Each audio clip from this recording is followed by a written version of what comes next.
नमस्कार दर्शकों, आप देख रहे हैं पंजाब केसरी और आज हम चर्चा करेंगे कि इन्वेस्टमेंट कितना आना है और सरकार कितने दावे कर रही है।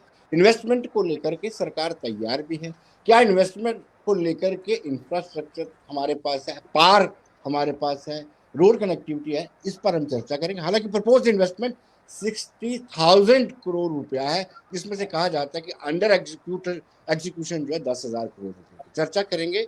एसोचैम के जम्मू काउंसिल के चेयरमैन हमारे साथ है मानिक बत्रा जी, और साथ साथ नीचे ललित महाजन जी हमारे साथ हैं, जो बड़ी ब्राह्मणा इंडस्ट्रियल एसोसिएशन के प्रेसिडेंट हैं। ललित जी, आपका स्वागत है। निगम गुप्ता जी है, हेल्थ केयर प्रोफेशनल। निगम जी, आपका भी स्वागत है। शुरुआत मैं ललित जी से करूंगा, क्योंकि ज्यादा इन्वेस्टमेंट जो है इंडस्ट्रियल सेक्टर में आनी है। कितनी सदाकत, कितनी सच्चाई है इसमें कि क्या ये सरकार इन्वेस्टमेंट के जो दावे कर रही है उसके मुताबिक इंफ्रास्ट्रक्चर सरकार के पास अवेलेबल है या नहीं? विनोद जी, ऐसा है, एक तो मैं आपका शुक्रिया करता हूँ कि आपने इस पैनल में मेरे को इसमें इनवाइट किया है। सबसे पहली बात है कि जो इन्वेस्टमेंट की बात करने की बात, जितने प्रपोजल इनके पास आए हैं ना, उसके प्रपोजल के हिसाब से अगर आप देखिए तो आज की डेट में लगता है कि लोगों ने हम तो कहेंगे लोगों ने लाइन लगा के रखी हुई थी कि हमारे प्रपोजल अप्रूव हो और हम इसके ऊपर अपना प्रोजेक्ट का काम शुरू करें। इसके लिए मैं जो हमारे डिपार्टमेंट हैं या हमारे एलजी साहब हैं, उनका शुक्रिया अदा करता हूँ कि उन्होंने इतना अच्छा पैकेज लाया और उसमें प्रिंसिपल सेक्रेटरी इंडस्ट्रीज का भी बड़ा अच्छा रोल रहा है। पर सबसे जो मेजर सिस्टम जो हम लोग देख रहे हैं कि कोई 66 लोगों ने तो पीछे मीटिंग तक इनकी रजिस्ट्रेशन भी हो गई थी, उन्होंने अप्लाई भी कर दिया था। अब सबसे बड़ा इशू आ रहा है कि देखो, इनके पास घाटी में जो लैंड अवेलेबल थी वो इन्होंने सारी अलॉट कर दी है। लैंड का सबसे बड़ा इशू है। लैंड में क्या है कि हमारे पास डिवेल्प लैंड ही नहीं है। आज पीछे सीकॉप ने टेंडर निकाला है शहर लोकेट का, उसमें वो कंप्लीशन का टाइम लेते हैं जी 18 महीने, जो उसमें टेंडर में लिखा है। तो अगर 18 महीने में भी इंफ्रास्ट्रक्चर डेवलप होता है तो जो जिसने आज की डेट में अपना प्रोजेक्ट प्लान किया है, दो चीजें हैं, वो अगर वो 18 महीने वेट करेगा तो उसके प्रोजेक्ट की कॉस्ट बढ़ेगी, सीधी बात है जी। दूसरे की ललित जी की वॉइस में प्रॉब्लम, ललित जी आपकी आवाज में थोड़ी प्रॉब्लम आ रही है, दर्शक सुन नहीं पा रहे हैं। उस लैंड में क्या है जी, पांचों के पांचों जगह पे जो सुनने में आ रहा है कि वहां पे डिस्प्यूट जी।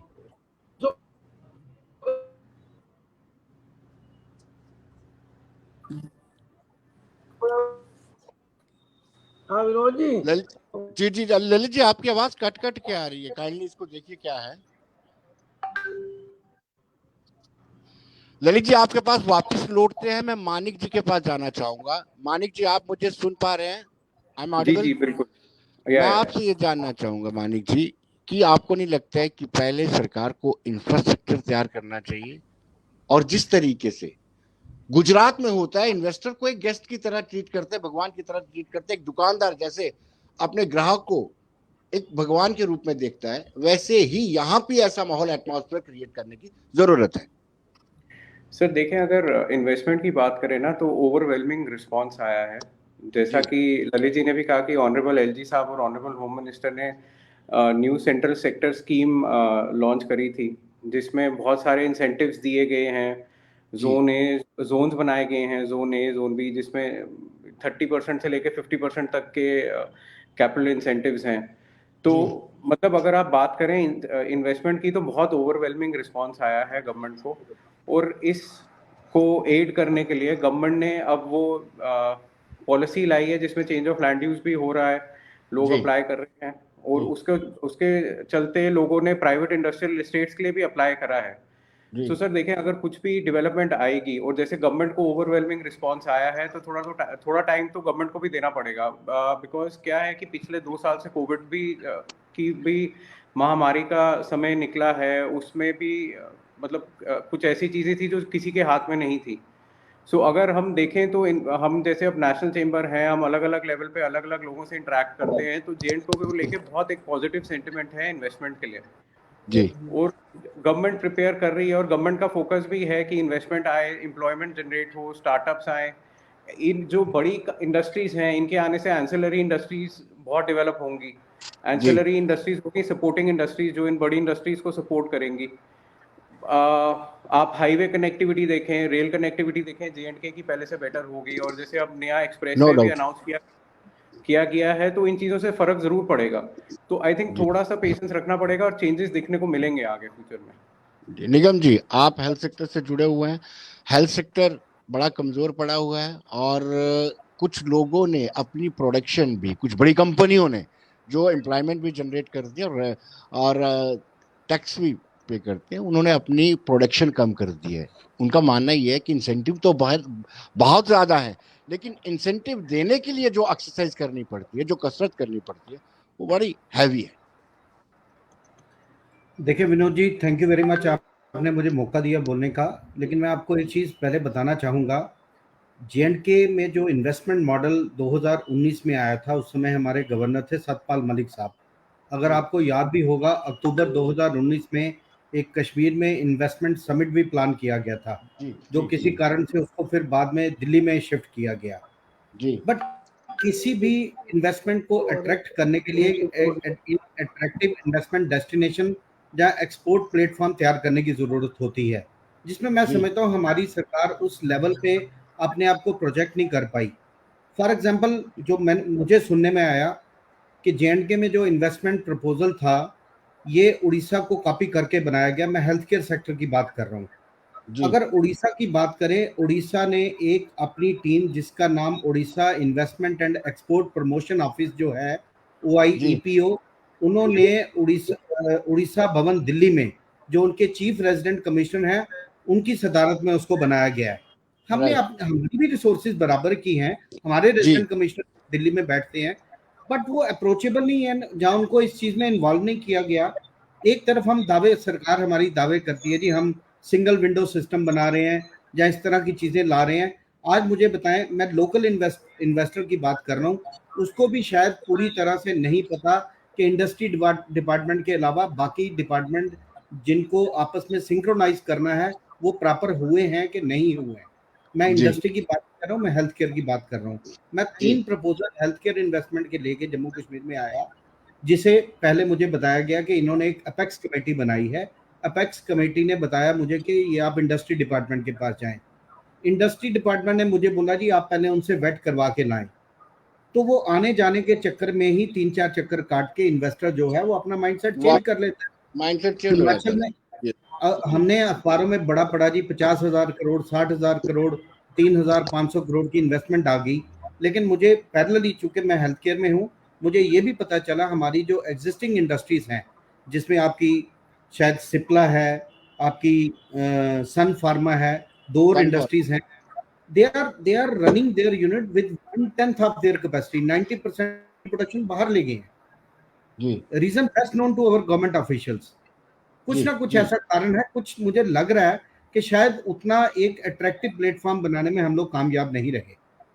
जी जी ललित जी, आपसे जानना चाहूंगा कि सरकार क्लेम करती है ईज ऑफ डूइंग बिजनेस, जैसे निगम जी ने कहा सिंगल विंडो सिस्टम, अभी भी हम सिंगल विंडो सिस्टम को ऑप्ट नहीं कर पाए और ना ही सरकार इन्वेस्टर के लिए वो उपलब्ध करवा पाई है। आपको पोल्यूशन का सर्टिफिकेट लेना है तो पोल्यूशन के ऑफिस जाना पड़ेगा, बिजली पावर कनेक्शन के लिए तो आपकी इतनी कसरत करनी पड़ती है, आप सोच भी नहीं सकते हैं। तो कैसे इन्वेस्टमेंट आएगी और इन्वेस्टर आएगा? ऐसे विनोद जी, इसके लिए तो पहली चीज है कि मैं आपको बताऊं कि जो जैसे इनको जैसे डिपार्टमेंट जिनके साथ डीलिंग चल रही है ना, जैसे पोल्यूशन हो गया, पावर हो गया, गवर्नमेंट को चाहिए एक टाइम बाउंड मैनर में जो अप्लाई कर देता है, और टाइम बाउंड मैनर में अगर नहीं देते तो उसको डीम्ड अप्रूवल होना चाहिए, जी ताकि वो लोग आगे तो चल सके ना। अब यहाँ मैं निगम जी के बात को इंडोर्स करता हूँ कि पोल्यूशन वालों ने ऑनलाइन सिस्टम तो किया हुआ है, पर रीजन है कि तब भी उनकी जो फिजिकल वेरिफिकेशन करनी, ये करनी, उससे क्या हो रहा है कि इन्वेस्टर को जब दफ्तरों को चक्कर लगाने पड़ते हैं ना, तो वो थोड़ा सा जी उसमें इरिटेट होता है।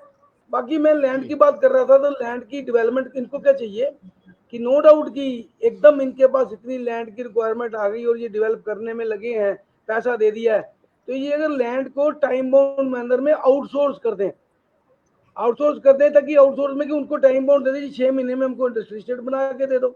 अब प्राइवेट इंडस्ट्रियल स्टेट की बात कर रहे थे बत्रा जी, प्राइवेट इंडस्ट्रियल में हमारे जिन लोगों ने शुरू किया है वो अपने लेवल पे बड़ा अच्छा काम कर रहे हैं।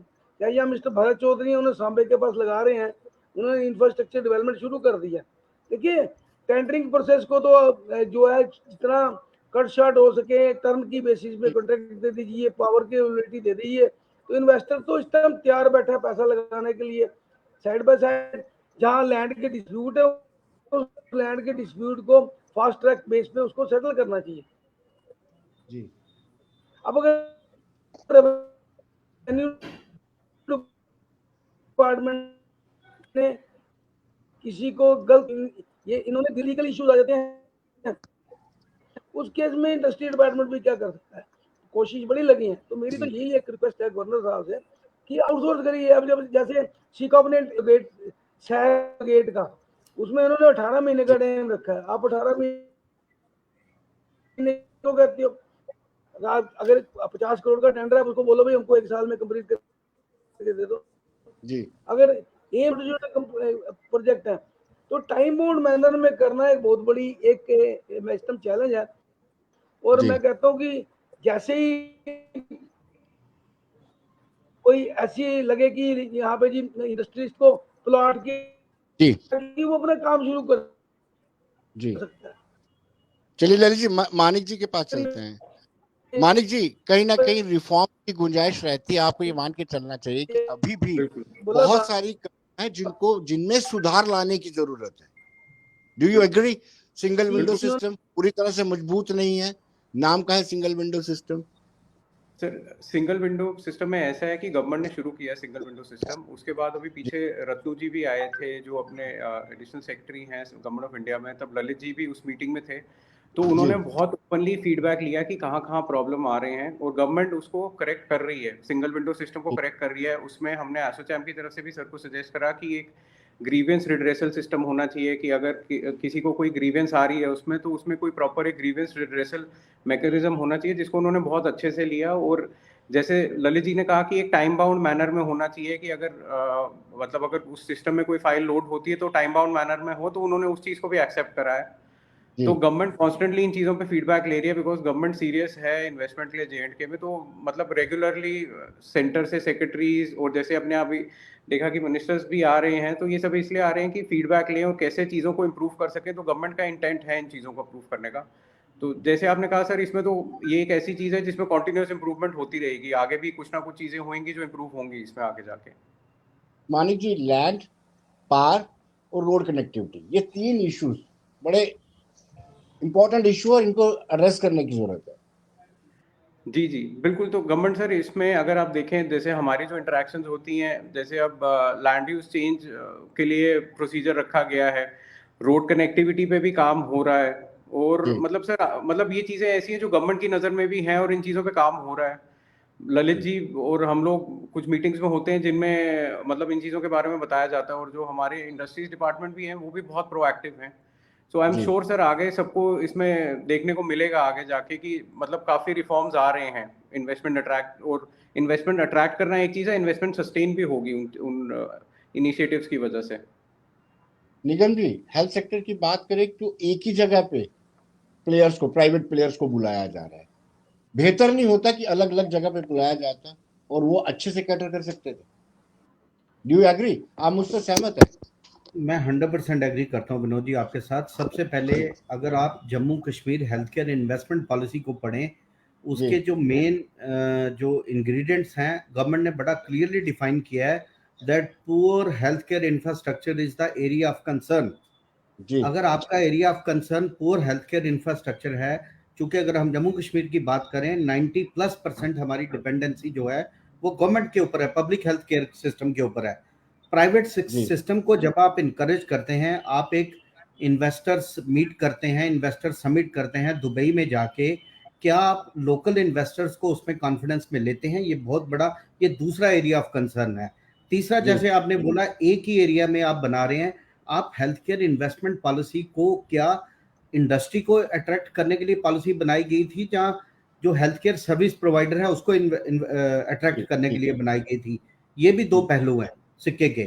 अगर मैं बात करूं हेल्थ केयर सर्विस प्रोवाइडर, जिसमें अब हमारे हॉस्पिटल्स आ जाते हैं, मेडिकल कॉलेजेस आ जाते हैं, नर्सिंग कॉलेजेस आ जाते हैं, अगर एक पॉलिसी एक सिस्टम को अट्रैक्ट करती है तो दूसरी पॉलिसी उसी को डिरेल करने के लिए, जैसे मैं मानिक जी यहाँ बैठे हुए हैं, ये शायद एग्री करें मेरे साथ, हमारे जो एग्जिस्टिंग इंफ्रास्ट्रक्चर हैं उनकी प्रमोशंस के लिए सरकार ने क्या किया? मुझे नहीं लगता अभी तक कोई ऐसी अनाउंसमेंट हुई।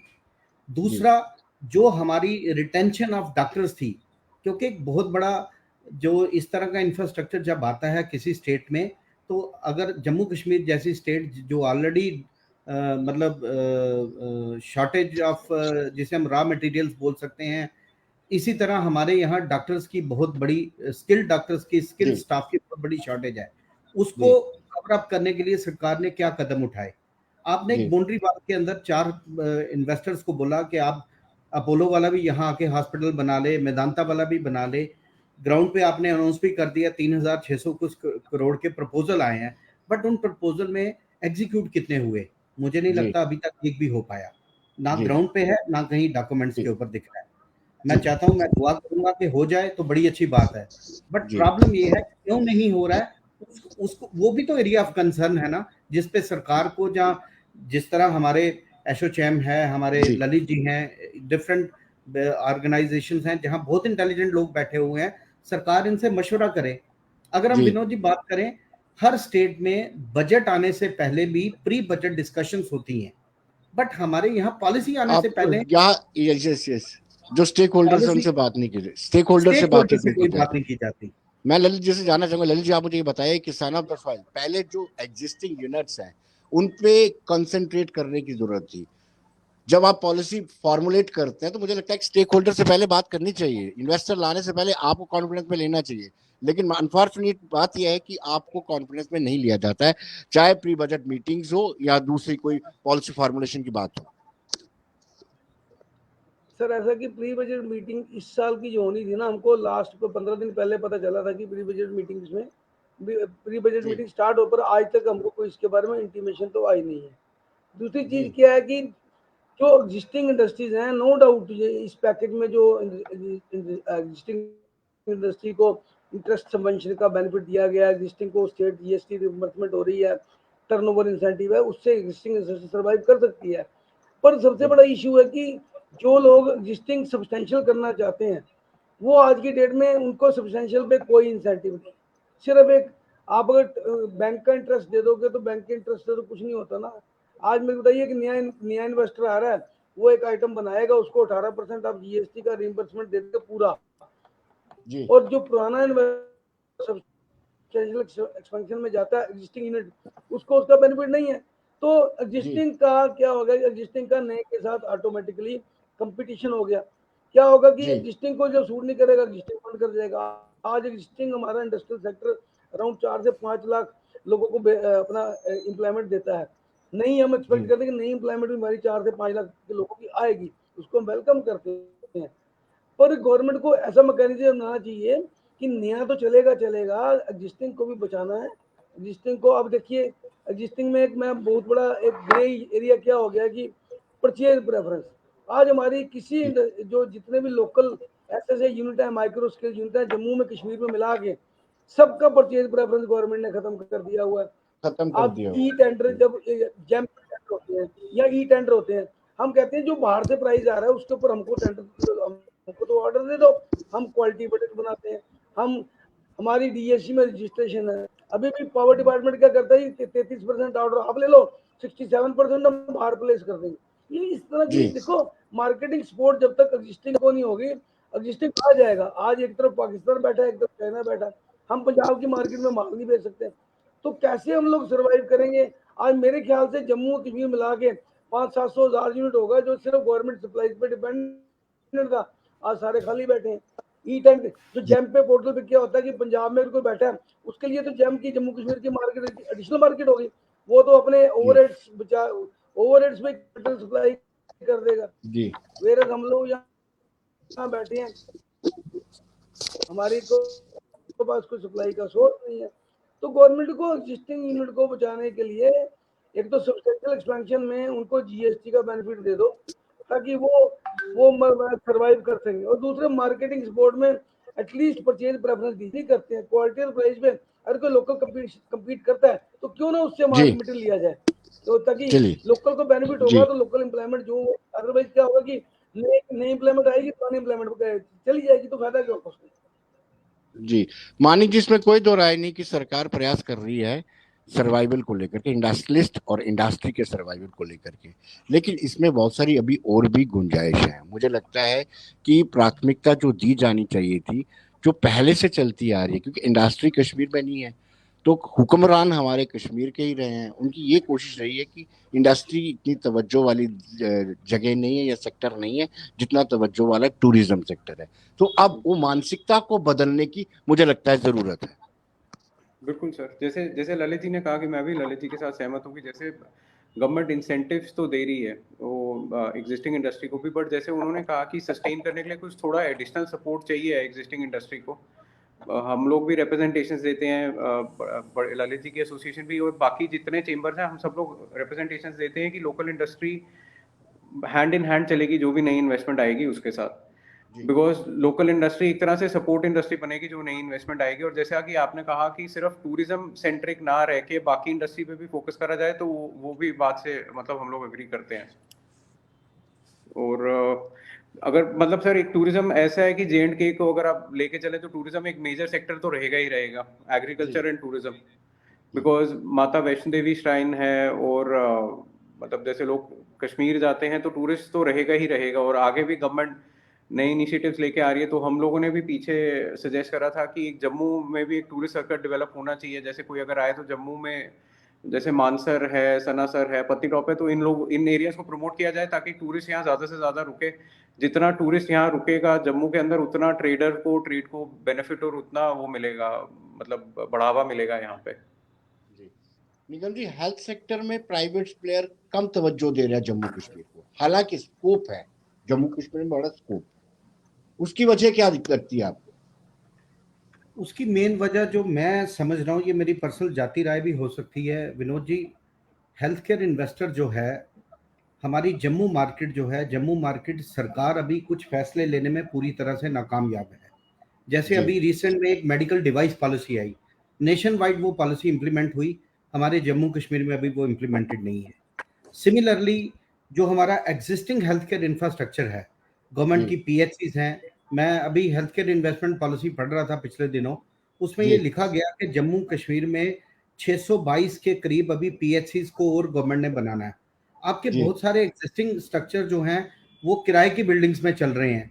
आप नए यूनिट और बनाना चाहते हो तो आप इंडस्ट्रियल एरिया में हॉस्पिटल को तो नहीं ला सकते ना। इंडस्ट्रियल एरिया मीन्स कि अगर आप देखिए हॉस्पिटल एक अप्रोचेबिलिटी, यहाँ पे नारायणा हॉस्पिटल बना, आप किसी भी एंगल से देखें अप्रोचेबिलिटी एक कंसर्न है उस हॉस्पिटल को लेकर। हमारा एस्कॉम्स हॉस्पिटल है जम्मू का, बड़ा प्रीमियर हॉस्पिटल है, उस हॉस्पिटल को प्रमोट करने के लिए सरकार ने अभी तक कोई ऐसी पॉलिसी नहीं लाई कि उस हॉस्पिटल के इंफ्रास्ट्रक्चर को भी किसी लेवल तक हाँ प्राइवेट प्लेयर अपने एफर्ट से उसको आगे कोशिश कर रहा है। आपने आज पॉलिसी लिया है आप 30% इंटरेस्ट सब्सिडी देंगे, मुझे नहीं लगता कि आपके एग्जिस्टिंग जो नर्सिंग होम है, आपने नर्सिंग होम की पॉलिसी बना दीजिए कि 5 कनाल के अंदर नर्सिंग होम होना चाहिए, जबकि दिल्ली के अंदर तो 2 कनाल वाला भी नर्सिंग होम हो जाता है।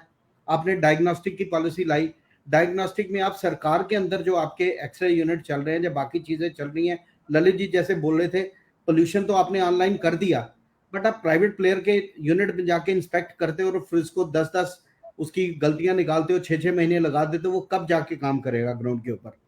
अगर ये बात है तो गवर्नमेंट अपने स्ट्रक्चर्स में भी वो चीजें इंप्लीमेंट करे ना। अगर रूल्स, ये तो rule of law two way theory तो नहीं हो सकता ना।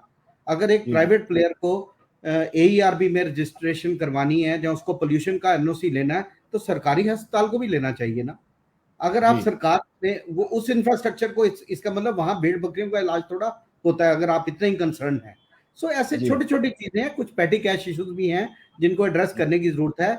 आपकी एपेक्स कमेटी मुझे लगता है हर साल मिलती होगी, क्या किसी स्टेक होल्डर में ने जाके वहां पे ये अपना मुद्दा रखा कि मेरी ये प्रॉब्लम है, अपेक्स कमेटी जी। ने कभी उसको कॉल किया, जब तक वो जी। कंफर्टेबल नहीं है। देखिए जो बाहर का इन्वेस्टर आता है उसके लोकल लिंक्स तो होते हैं, वो लोकल जो सोर्सेज है वहां से पता करता है कि जेएंडके में हालात कैसे हैं। हालात जी। सिर्फ मिलिटेंसी नहीं होते सर, हालात जो गवर्नमेंट का ईज ऑफ डूइंग बिजनेस किस लेवल पे उनको सपोर्ट कर रहा है, ये भी एक मैसेज बाहर जाता है। तो मेरे हिसाब से इस पे भी गौर करने की जरूरत है, आपको एक मैसेज स्प्रेड करना चाहिए ये वाला। जी ललित जी, कुछ यूथ ने अपना लोन लेकर के अपने माँ बाप के गहने बेच करके सिडको से जमीन ली थी, लेकिन उस जमीन पर किसी और का कब्जा है। अभी तक उनको जस्टिस नहीं मिल पाया। मनोज जी, ऐसा है कि उस जमीन जी। के ऊपर जो लैंड अलॉटमेंट की गई ना, उसको तो हमारी समझ से तो परे है, क्योंकि जी। लैंड उस टाइम इनको जो लैंड तो इनके सिडको को तो वो लैंड दी नहीं गई। लैंड जी। थी, स्टेट लैंड थी, सिडको ने पूरी की पूरी लैंड अलॉट कर दी। उसके बाद जी। लोगों को लीज डीड होगी, जब पोजीशन लेने गए तो उस पर वहां पे डिस्प्यूट बन गया। अब जी। अच्छा, वहां पे क्या हुआ कि जो वहां पे नोमैड आके बैठ गए हैं उनको कोई जी। उठा नहीं पा रहा। अब जी।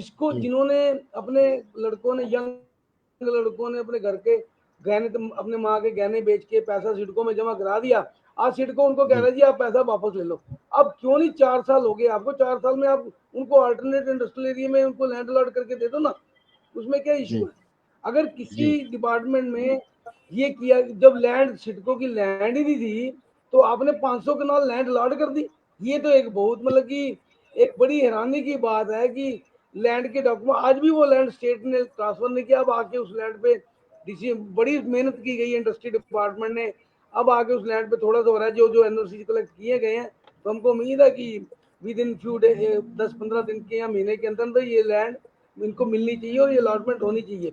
पर इस तरह की जो देखिए, जो हामावती अफेयर पे जो ऑफिसर्स बैठे होते हैं, अगर वो इस तरह के स्टेप्स लेते हैं फॉर देयर ओन बेनिफिट, तो आप मेरे को बताइए ना कि उसमें क्या, जिन्होंने 4 साल पहले अपने यहाँ पे लैंड अप्लाई करके फैक्ट्री लगानी थी, 2017 में ऑनरेबल इंडस्ट्री मिनिस्टर ने डीसी सांबा को थ्रू डायरेक्टर इंडस्ट्री ले 220 कनाल जमीन नहीं मिली। सिडको वालों ने वो जी। उसको 5-7-10 करोड़ खर्च भी कर दिया और वो 522 जी। कनाल जमीन अलॉट कर दी। तो जी। ये एक बड़ी बड़ी एक ऐसी बात है कि जिसके ऊपर कि किसी ने आज तक इसके ऊपर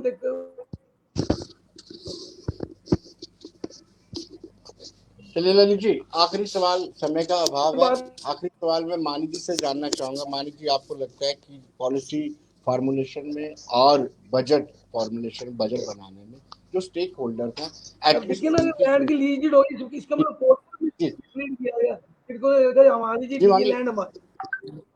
जी। मानी जी। तो अभी तो चलो, जी। इंडस्ट्री डिपार्टमेंट जो भी नई लैंड ले रहा है वो बड़ी अच्छी बात है, उसकी जी टाइमली डेवलपमेंट हो जाए। ललित सर जी, जैसे आपकी आवाज में प्रॉब्लम आ रही है, मानिक जी से जानना चाहूंगा। जी मानिक जी। सर जैसे आपने कहा कि किसी भी स्टेट या यूनियन टेरिटरी की अगर पॉलिसी फॉर्मुलेशन हो रही हो तो उसमें जो लोकल स्टेक होल्डर हैं जो वहाँ काफ़ी सालों से काम कर रहे हैं, उनके जो इनपुट्स हैं वो बहुत वाइटल होते हैं मेरे हिसाब से। तो बिल्कुल। मैं अग्री करता हूँ आपके साथ कि जब भी कोई पॉलिसी फॉर्मुलेशन हो या कोई भी इंपॉर्टेंट डिसीजंस हो रिगार्डिंग इंडस्ट्रीज या इन्वेस्टमेंट्स, तो लोकल स्टेक होल्डर के साथ होने से गवर्नमेंट को काफ़ी बेनिफिट होगा, बिकॉज हम उन चीज़ों पे उनको बता सकते हैं जो बड़ी बार स्किप हो जाती हैं। तो ताकि एक पॉलिसी परफेक्ट बन सके तो उसमें लोकल स्टेक होल्डर का बहुत बड़ा हाथ रहेगा, तो वो होना ज़रूरी है। मानिक जी, आपका बहुत बहुत शुक्रिया, आप हमारे कार्यक्रम में। ललित जी, आपका भी शुक्रिया। निगम जी, आपका भी बहुत बहुत शुक्रिया। धन्यवाद। धन्यवाद सर।